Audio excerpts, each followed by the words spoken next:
area repeatedly sexually assaulted and raped them while they worked for him. The suit filed in Los Angeles Superior Court seeks at least $50 million in damages over the alleged assaults, which the women say took place between 2007 and 2024. The four women each say that Robinson would wait until he was alone with them in his Los Angeles house.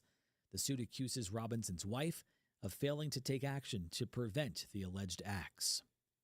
Matt Piper, CBS News.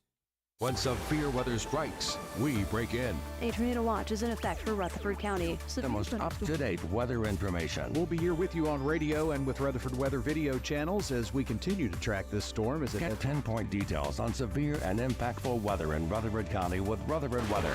A severe thunderstorm watch is in effect for Rutherford County. Listen for Rutherford weather updates on WGNS and watch on YouTube and Facebook by following at RUCO Weather. That's RUCO Weather. We're News Radio WGNS 100.5, 101.9, 1450. Online and on your phone at wgnsradio.com. It's the boys of summer. You're listening to Rutherford County's home of the Atlanta Braves. I'm Ben Ingram, and this is News Radio WGNS Murfreesboro, Smyrna. WGNS Murfreesboro, W270AF Murfreesboro, W263AI Murfreesboro, Smyrna. We're the Good Neighbor Network, FM 101.9 and AM 1450 Murfreesboro, FM 100.5 Smyrna, audio and video streaming at wgnsradio.com. This is the WGNS Action Line, talking with Rutherford County newsmakers about what matters most to you. Now your host, Scott Walker. Well, it's Brian Barrett in for Scott Walker here this morning, who is going to be here for Bart Walker. I know it makes a lot of sense, right? We're talking with Murfreesboro Police today. Chief Michael Bowen is here. Captain Clayton Williams here as well. It's, WGNS, you never know what you're going to get inside, right? So good morning to you both. Good morning. Do a little rain, I guess, this morning on the way in, huh? Yeah. Starting. Yeah, it is kind of that ugly, misty rain. Yeah. Yeah. Just enough to make you mad and have to run your wipers. And lights on, right? Mm-hmm. Lights on. Most of the new cars nowadays, though, that just happens. That's funny. I get frustrated with that. Mine sometimes, if it's light enough, then they still won't come on, I guess, because Really? it has that little, so I have to, it has the daytime running lights, but a lot of times but your backlights aren't on, so when you see people running around like that, a lot of times that's the reason, but oh well. Just make sure you turn them on if it's raining. Yeah, just flip the switch. That's it. Yeah. So we're going to talk whatever you want to talk about here this morning. You can call or text. The number is 615-893-1450, 615-893-1450. We're going to talk about things within the city limits of Murfreesboro. How many questions, Chief Bowen, do you get a day about something outside of Murfreesboro? It happens. It happens bet. from time to time, but we're always willing to help answer those questions, and if we can't do it, we'll point people in the right direction. So much transcends the city limits nowadays that a lot of times there's things that has dual impact, not only within the city but other areas of Middle Tennessee. So it's always something we're willing to help out with. We'll tell you about a recent. This is going to sound worse than it is, but a recent encounter I had with one of Murfreesboro's finest. It was a good situation, not for me, but so I knew that I needed to take my van for a tune-up to the repair shop, and so a few weeks ago, I, after the morning show, ran home, and then was going to bring it here so then I could go to Smyrna with it. We got to the intersection of Thompson Lane and Broad Street, in the turn lane on Thompson Lane, turning left, and it stalls right there in the turn lane. It was 8:30. So no traffic around them. No, not any traffic whatsoever. And so it just will not turn over. Turns out it's an ignition coil issue that's been repaired now. But so I'm sitting there and I'm thinking, what am I going to do? Horns honking behind me, get out of the way. You can't drive. All those nice things. And so I thought, what would Clayton Williams do? So no, I I think the instinct there is to call 911, but I happen to know the non-emergency number, so I just called that and calmly said, I could use a little bit of help. Well, within what seemed like less than a minute, probably 90 seconds, 2 minutes, and I did not get his name because I was, that's kind of a panicky situation, try to get out of the way. So he pushed me over to the side of the road and waited on a tow truck, but, we got traffic going. Yeah. You do a lot of that, I'm sure.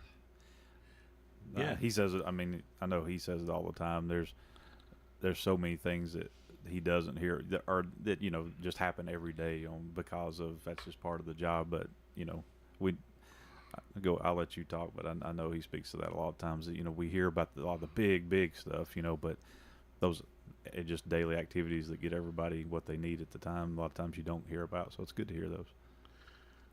That's a situation that was, that kind of gets the blood pressure up a little bit, and to have somebody come in there and calm things down and say, it'll be all right. We'll just push you out of the way. And then it was, do you need me to help get a tow truck here? What do you want to do? And I had AAA or whatnot to get a tow truck, but it all worked out. But in that moment, and he probably is going to answer 20 or 30 of those calls that day, but it certainly helped one person. So I'm sure it is nice to hear some of those stories, despite the fact that you do hear only about the really tough things, or people want to know about the really hard things that go on in our community. Yeah those small acts of we tell everybody when we hire in new recruits, hey, you've got a chance to impact somebody's life every day that you're at work, and even if it's something small act of kindness that goes a long way. And fortunately, we see those acts not just in law enforcement; we see it all across our community. We're still blessed to have such a wonderful city to live in, to work in. We've got a supportive city, so a lot of good things going on in Murfreesboro, Tennessee. Yeah. I know the square over the last several weekends has been hopping. A few weeks ago, Earth Day, and then the farmers market. So I mean, you all have to do a lot with that, I guess. Or yeah, I hear a lot about the square on nighttime and people doing things. Of course, I'm in bed by 8:15, so I miss all of that. But yeah, it's kind of cool to see the direction that the city's going with wanting to I'm not going to use the word revitalize, to do some more projects in and around the square area. I think that's cool, because when you go to some other cities and see the downtowns areas, and what a great job so many of them have done with those areas as far as bringing in attractions, for lack of better terms, bringing in people to visit. It's really neat stuff, and we've got such a historical downtown. It's a really neat place to just go walk around. So we support that any way we can. I know that we do provide resources up there for some of those nighttime activities to make sure everything runs smoothly, so to speak. I know that a lot of the special events and things we see, we do have a role in helping plan those events and making sure that things are done safely, and where people can go up there and enjoy and have a good time.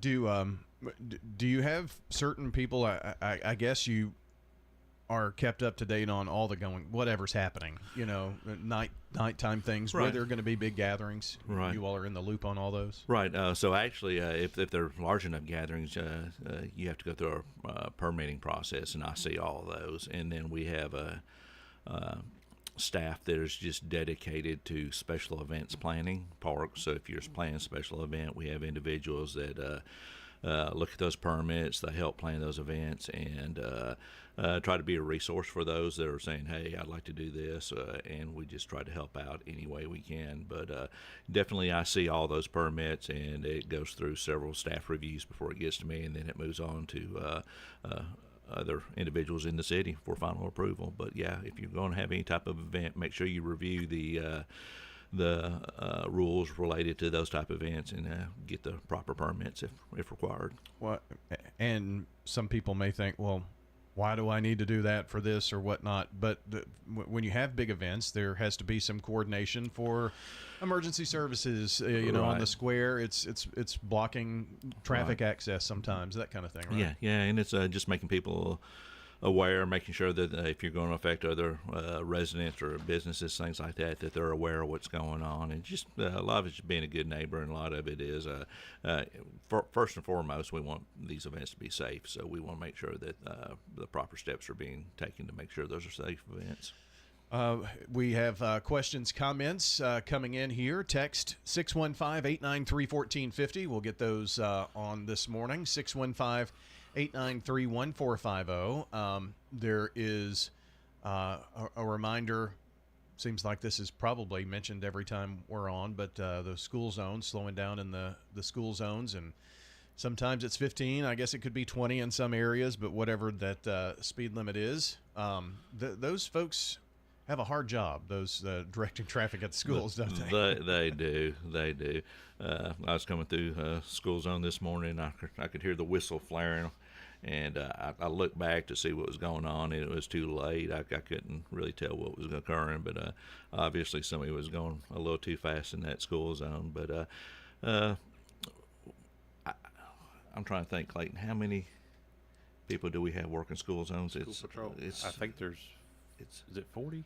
It's quite a. I don't wow, know. Really? Yeah, and those are part-time positions, and man, you can't give them enough credit for going out there every day, twice a day, and really making sure that those school zones run as best as they can.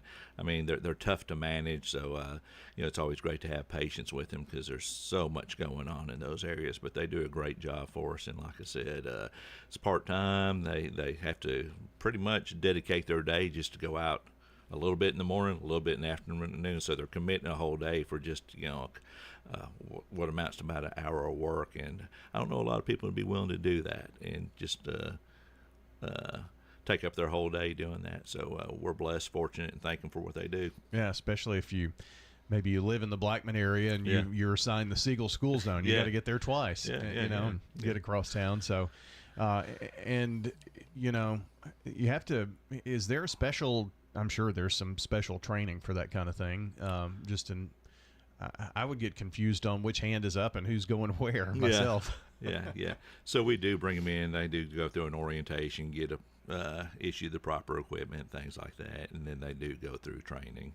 And it's challenging. It's hard enough at times. A lot of frustrations on drivers' parts, things like that. So it's definitely something you got to be even-keeled and have a good temperament to be able to manage those positions. We're talking Murfreesboro Police today. Chief Michael Bowen is here with us. Captain Clayton Williams is here as well on 101.9, 100.5, WGNS, and wgnsradio.com. You can text your questions in this morning, 615-893-1450, 615-893-1450. Just be sure to make sure we're talking about something within the city limits of Murfreesboro. And, here's the question that you all knew that was coming. It starts with a P. Oh, the potholes. Where's this one at? This is talking about 24, but doesn't give a specific location on 24. So, I mean, honestly, that could be anywhere between here or Smyrna, Laverne, and that's a state road, right? Yeah, that would be something they would need to refer to TDOT. Unfortunately, the city and county is not responsible for maintaining those. And I know those guys got a big job, and I know I see them working, and I'm sure they triage that as need be, and we all feel it. So, they can just refer that on to the Tennessee Department of Transportation. They actually have some ways to report that online, I think, through TDOT. They've made a lot of upgrades on their website for many features. So I agree with you. I haven't seen it, but I guarantee there's a way to do that online reporting, and you don't even have to call. So if Chief, someone runs into something like that within the city, is there kind of a procedure on what they would need to do to report that? They can. Biggest thing is call street department if you get an opportunity to do that. If it's something bad. I think there was an instance one time, I forgot where it was, where these cars were just losing tires left and right, and they were all. I remember that, Yeah, but I don't remember. I don't remember where it was. I don't remember if it was the city. So if you see a situation like that, call our non-emergency number, and so we can get the proper resources out there to either block it off or initiate repairs, whatever. But yeah, it just depends on the circumstances. Yeah. And if it can wait, yeah, I just street department's always a good way to go. And I don't know if our city street department has online reporting for that. I don't know. I'd be. Yeah, so yeah. Yeah. I'd be guessing. A lot of help there. Thanks for it. Sorry, I'll double check it. I was just pulling it up on their the website. They've got street repair and paving as part of their responsibility, but I don't see anything there necessarily for that. But I got 1-800-RAYMOND. That's why I don't have to. That's the problem is a lot of these people we can just pick up the phone and call directly. So we. But yeah, we do. I mean, I remember we used to have a form that we would submit as an officer. You know, it was a problem action report. If there was a sign or something down. So I mean, yeah, we can help relay that if they can't get it there. Yeah, and then of course, these are things that now that the weather's warming up, they're probably catching up on a lot of this work anyway right now. You really can't do a permanent job when it's so cold outside. Yeah, and really on city streets, I don't notice a lot of those. I don't things. either. I mean, they do a real good job of taking care of a lot of those things and taking initiative on a lot of those things. So I don't see it so much on the city streets. Yeah, they're pretty good about getting out there and at least patching them.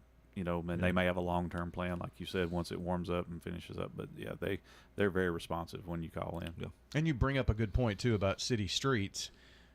While the street may be in the city, the one that comes to mind that I travel every day is Thompson Lane. That is in the city, but it's a state route. Right. So you know that's not the city of Murfreesboro.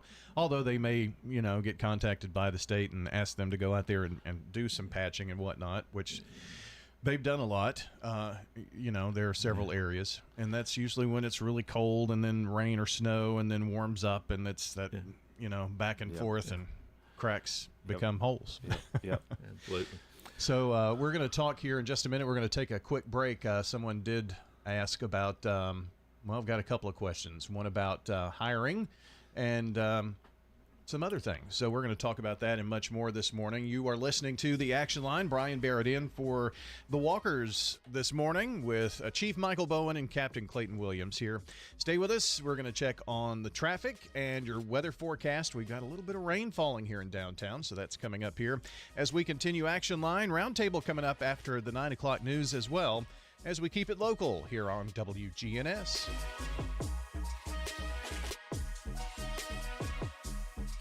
Hi, this is Amanda from Animal City, inviting your family to come do business with my family. You can find us at 919 Northwest Broad Street here in Murfreesboro. If you prefer your pets small and furry, we've got you covered here at Animal City. Be sure to check out our extensive small animal department located downstairs. Here at Animal City, we are very proud to be family-owned and serving Murfreesboro since 1990. You can find us at 919 Northwest Broad Street here in Murfreesboro, Animal City. When severe weather strikes, we break in. A tornado watch is in effect for Rutherford County. The most up-to-date weather information. We'll be here with you on radio and with Rutherford Weather video channels as we continue to track this storm as it Get 10-point details on severe and impactful weather in Rutherford County with Rutherford Weather. A severe thunderstorm watch is in effect for Rutherford County. Listen for Rutherford weather updates on WGNS and watch on YouTube and Facebook by following at RUCO Weather. That's RUCO Weather.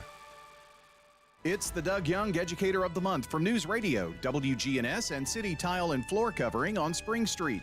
This month, we're proudly spotlighting Dr. Devola Span-Mormon, Special Education Supervisor with Rutherford County Schools. I come from a family of educators, and I have always had a helping spirit and mentality. I am blessed to be able to help and work with students and families from all walks of life. She has a heart for service and a passion for students. Sometimes we forget to laugh and stop and enjoy the small things in life.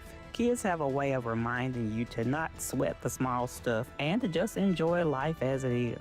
Every day, Dr. Mormon finds joy in making a difference. Seeing all of my students graduate from high school and being productive citizens, especially those with disabilities who have had to overcome so many obstacles. That's our Educator of the Month, Dr. Devola Span Mormon. Nominate a teacher at wgnsradio.com/educator. It's the Doug Young Educator of the Month from City Tile and Floor Covering.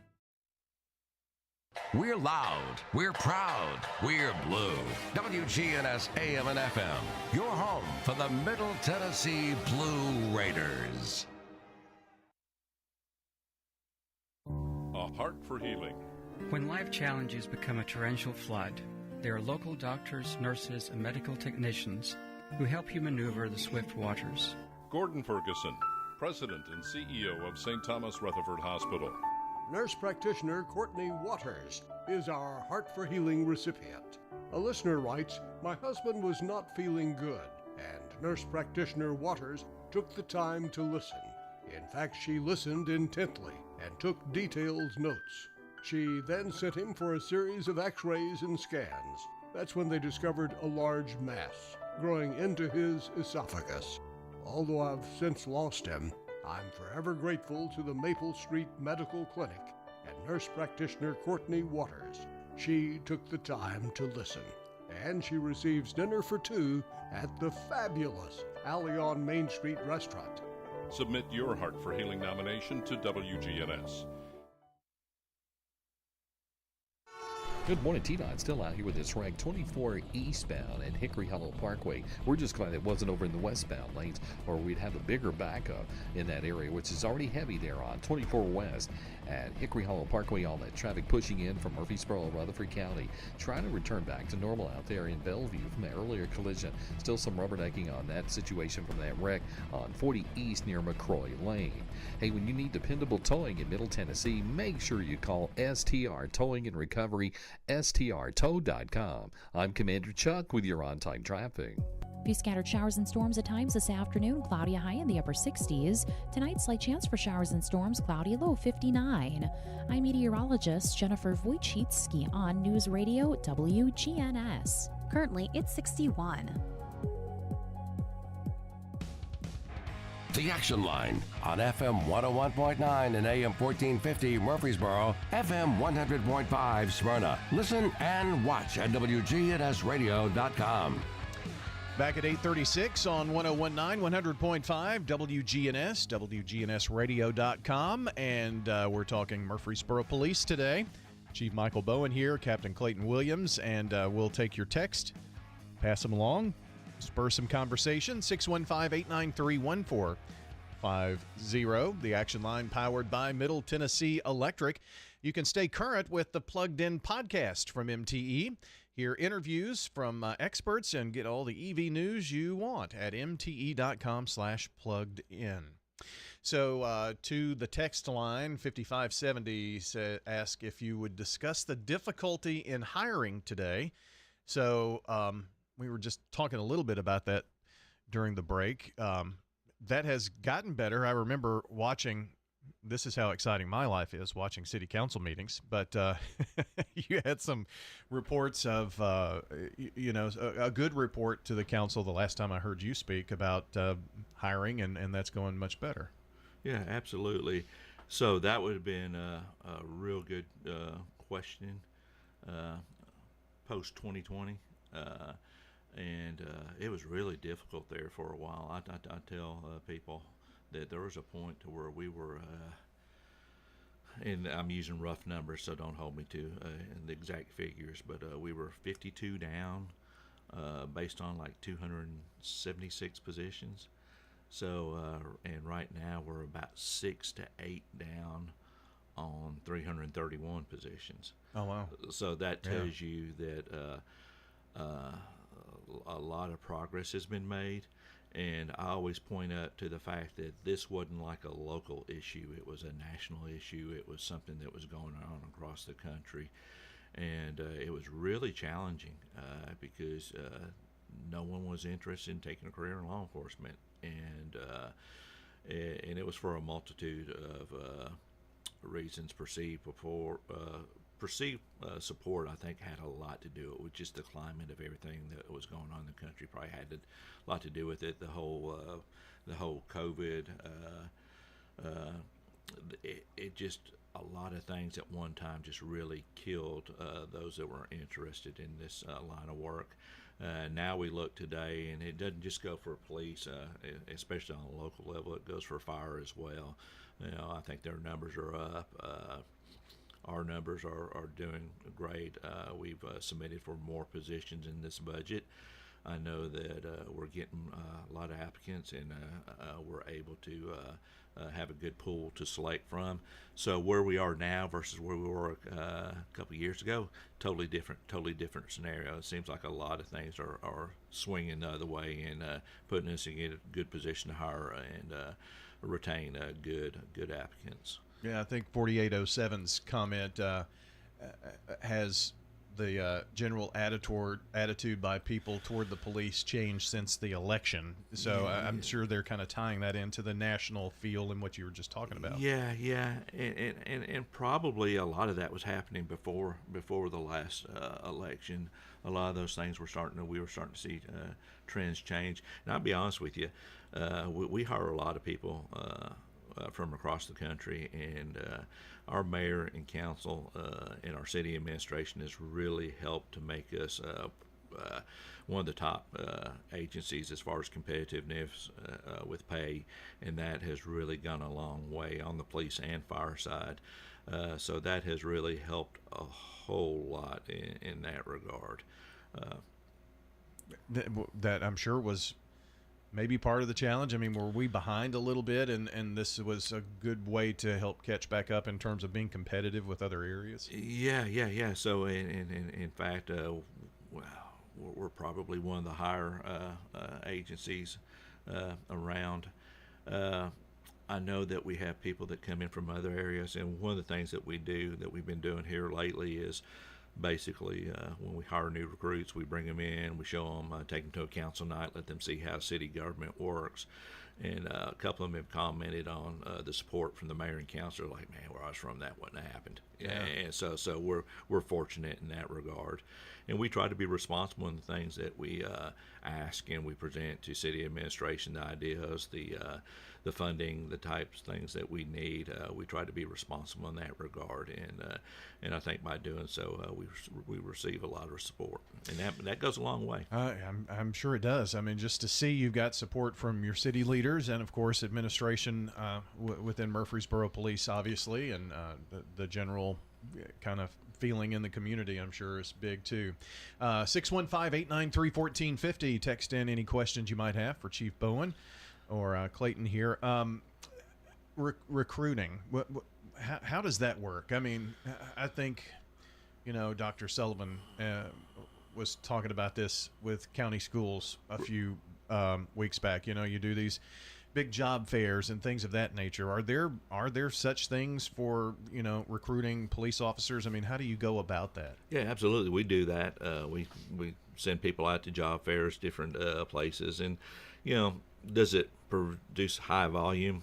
Some cases not. Does it produce some real quality applicants that are committed to coming here and working at times? Oh, absolutely. So we do have a recruiter. We did that post 2020 when things really started going bad for hiring law enforcement. Hired a recruiter, Jason Higgins, and we found that if you stay in touch with the applicants and if you really keep them informed and really if you're available to them to answer their questions, meet with their families, show the city on top of just the agency, I think it's paid off pretty well. Because I think a lot of times we forget, it's more than taking a job. You're talking about bringing your kids to a new school system. If you're not from here, you're talking about, a spouse that could potentially need employment. So there's so much more than just the job itself. It's a combination of things, and I think a lot of people get sold on Murfreesboro as well as the department. I would think that the entire Middle Tennessee area, for someone coming from out of state, would be a big feather in the cap for recruitment, especially being close to Nashville. If you want to be, center of the state of Tennessee, you can get just about anywhere in the eastern half of the country within a day. So if your parents, it'd be closer by. I mean, it really have a lot of amenities here too. Right. So. Right. And I mean, it's the real facts. I know the mayor does it a lot of times. We'll go to, we've gone to a couple of town halls recently, and just, hey, how many people are from here and how many have moved here, and that number is indicative of our organization. You have a lot of people that aren't from Murfreesboro, and that's great. That's fine. Yeah. I think it's an honor that they'd want to come and live and work here, but we just need to always remain aware that, hey, the dynamics are changing, the situation's changing in Middle Tennessee as we grow, and bringing in quality people from applicants from other areas is definitely one of our strategies. So I don't know that I've had the chance, but a couple of times to talk with the two of you on the action line. But 7709 is asking about when are we going to get the road fixed, Old Fort Parkway and traffic? Well, that's another case of a state road. I mean, it's not like the city can go out and build extra lanes, although I do know that I think the mayor mentioned that that's on the 10-year plan for TDOT, so that will help. Absolutely. And in staff meetings, all the executive directors, myself, Chief McCluskey, attend those, and we hear plans on all that stuff. And if I tried to regurgitate any of it, I would mess it up and make it a total mess. So I definitely wouldn't want to try to answer that question. But I know that that area has been talked about, and I know that long term there's talk about what to do and how to accomplish some certain missions around that traffic. Yeah, I know that there are growing pains. I don't know that there is a community that has gotten it 100% correct in terms of building enough roads for all the people that are here, because it just takes so long to make all of that go, Yeah, absolutely. In a place that's growing like we are. Yeah, absolutely. It's challenging. I always go back to a light near my neighborhood. Everybody wanted a light there. Yeah. But it was on a state route. I've got the same thing. and they're like, yeah, why can't you do something about that? I'm like, it's not us. It's a state route thing. It's something that our city engineers have to go through the state, and Rom and his crew and had to get all that approved through the state. It's not just the city rolling out a bucket and putting up a light. It's a lot more involved than that, and these things take time. And then when you look at the costs that are associated with a lot of these road projects, it's a lot of money to do a lot of these things. Yeah. So it takes a lot of time and planning, and but I think long term we have some good minds behind that, and they have to work within a certain framework. So a lot of people get frustrated over traffic, but a lot to work with, and it's not as easy as it seems sometimes. So the traffic light that I have been a proponent of intersects. It's a state road that intersects with a city road on one side and a county on the other. Yeah. So that's the perfect storm. Everybody has to get along there, and it's about to undergo some construction. So anyway, I do have another question here, and I think we'll talk about that after we take a quick break, just to kind of let the wheels turn a little bit. Someone was asking, this is 8949 who texts this question in about during the recruiting process, what is that process for someone who is interested in becoming a Murfreesboro police officer, from application to a patrolman on the streets? What kind of walk us through that? And so we'll look at that when we come back. Speaking of the streets, we're going to look at your traffic here coming up, and much more as we continue the last few moments of the action line with Murfreesboro Police Chief Michael Bowen and Captain Clayton Williams. If you want to text in a question, we'll get it on here real quick, but don't wait too long. 615-893-1450. Back in a moment. This is Peter Demas, and our family is inviting your family to come eat with us at Demas's Restaurant. Demas's has had a bar when we opened 35 years ago, and we've done the exact same thing with our bar menu that we've done with our food menu. We get higher quality items, higher quality cocktails. Again, some people just want a drink with their meal, where they might be able to get a drink to complement their meals. You need to check it out, so come on over right now. Demas's Restaurant on Northwest Broad Street. We really focus on value. CBS News Brief. It's an exciting time for the more than 100 Cardinals who will be electing a new pope starting this afternoon. Also exciting for Americans who just happen to be in Italy to witness it all, like John Swierk. It's probably once in a lifetime opportunity to be in Rome when they're doing the conclave. Beginning today, the TSA will no longer accept IDs that do not comply with real ID requirements. You'll still be able to fly with a valid passport, though. Flyer Brandy Marshall sees it all this way. If you got a driver's license, most likely it's you. So why you need all this extra stuff? I mean, it is what it is. I'm not going to argue with them, but hopefully I can get out of here in time. For the second time in just over a week, an F-18 Super Hornet fighter jet assigned to the USS Harry S. Truman has been lost in the Red Sea. The two pilots were able to abort, says CBS's Charlie D'Agata. The Pentagon's chief spokesperson confirmed in a post Tuesday night the DoD is monitoring the situation, and the aircraft was not struck by the Houthis. CBS News Brief, I'm Matt Piper.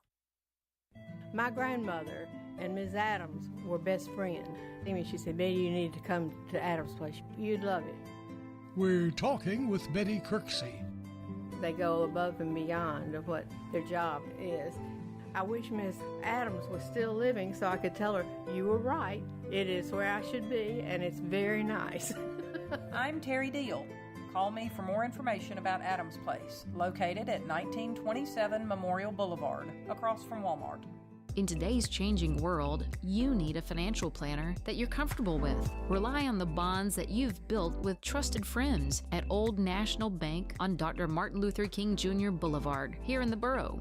And if you just moved here, visit us and enjoy warm, homemade cookies. Honey, the cookies are ready. Like Grandma used to make. Old National Bank. We're better together. 2230 Dr. MLK Jr. Boulevard. Old National Bank, member FDIC. Money issues? There's someone local you can talk to. Financial Coaching Radio with certified financial planner Jason Qualls. Weekdays at 4 on News Radio WGNS. The Action Line on FM 101.9 and AM 1450 Murfreesboro, FM 100.5 Smyrna. Listen and watch at wgnsradio.com.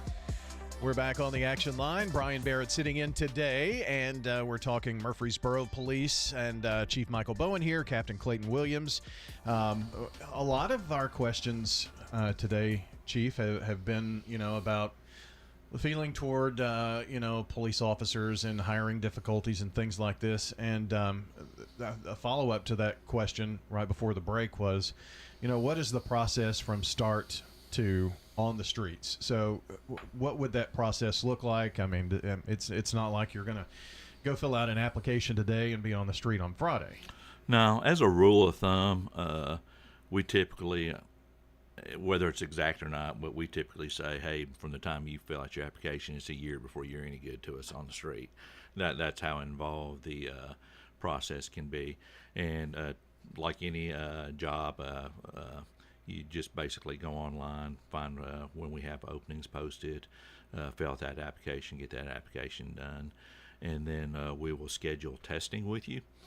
And typically, right off the bat, that would involve the physical abilities test, and we would schedule you for that. And if you can successfully complete that, we'd send you right into a written test. And you'd have to pass that as well before going into interviews. Once you go through these structured interviews, if you're selected to be hired, we'd send you into the next phase, which would involve a background check. And then, if you successfully complete those things, you also have to do the medical testing, the psychological testing, the drug and alcohol testing, those things. Basically, if you get to that point, you're pretty much hired. Then we'd bring you in and you would attend, we call it our mini academy, for lack of better terms, in the police department. So basically you'd have some classroom work to do for several weeks, and that's regardless if you're hired in as a new hire or a lateral. Everybody has to go through it, and then you move on to the training program. The big difference with the training program is if you get put with the field training officer and you're a lateral, you typically can wrap that up a lot quicker than you would if you're a new hire. So a lateral, what is that, coming from one department to another? Yeah. Okay. It's somebody that has the equivalent post certification from another agency, and basically they just have to do a transition school, a couple-week transition school through the state, and they can get that accomplished fairly quickly. So you do that, and if you can successfully complete all that, then you'd go on to what we call solo performance, and basically out there on your own. You would be on a probationary period from the time you complete your training. So the whole time you're on the training program, you're in a probationary period, and then once you hit that solo performance, you'll have a year of probation that you'd have to complete before you're done. Yeah, so to speak. And if somebody's, Chief mentioned about the website, that right now we don't have anything currently posted. But if, say, especially if you're a lateral or someone who's interested in a job other than a police officer, if you go to the website and click on the police department, and click the recruitment tab, there's also a job interest card there that you can fill out. If this is helpful for folks that are looking to maybe move the area and schedule their visit and things like that. They can fill that out, and someone will be in contact with them from our agency to kind of talk to them about that. And one of the biggest questions we get on the prerequisites and things you have to do is the physical test. There's actually a link to a video there that will show them exactly what that physical testing encompasses, and so they'll be prepared and know what to expect when they get there to take that test. Yeah. And one things we learned a few years ago was, everybody in Middle Tennessee is competing for applicants. Sure.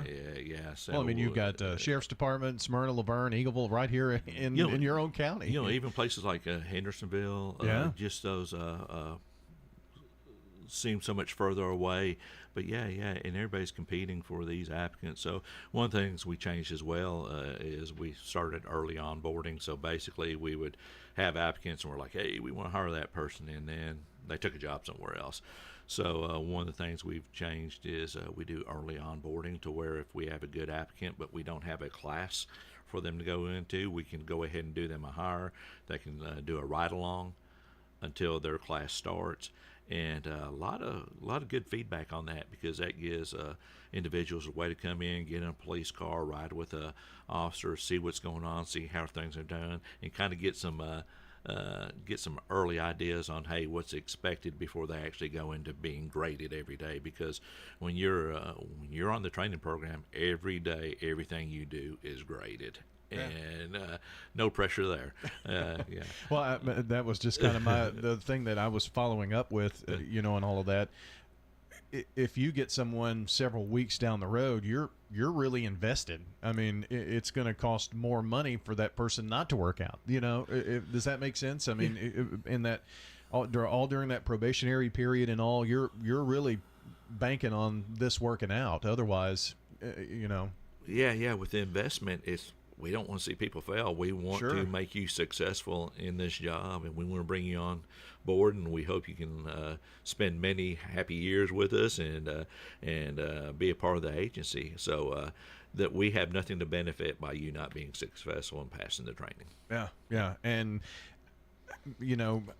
someone has to look at, I'm sure, even the paperwork before you see the person and say, is this someone we want to look at? And there has to be some work done in that too, especially if it's a lateral move from somewhere. Well, why do they not work there anymore? That kind of thing, right? Yeah. And the unique thing about our process is we don't typically flip through applications anymore. I mean, everybody gets invited to the testing, and you'd be amazed at how many people don't show up for the testing. That weeds some out. Yeah. So right off the bat, a lot of the applicants that don't show up get jobs other places. So it's kind of interesting, but everybody gets an invite for the testing unless there's something there that maybe. The only time that I know of we do that is if it's somebody that's been through the process multiple times and there's obvious reason they can't be hired for the job, and it's just we don't want to placate them, give them false hope or things like that. I mean, it's good save there. No problem. Well, I appreciate you both coming on today. Been good time? Conversation. Good it's it. Wow. It's time is up. So Chief, thanks for coming in.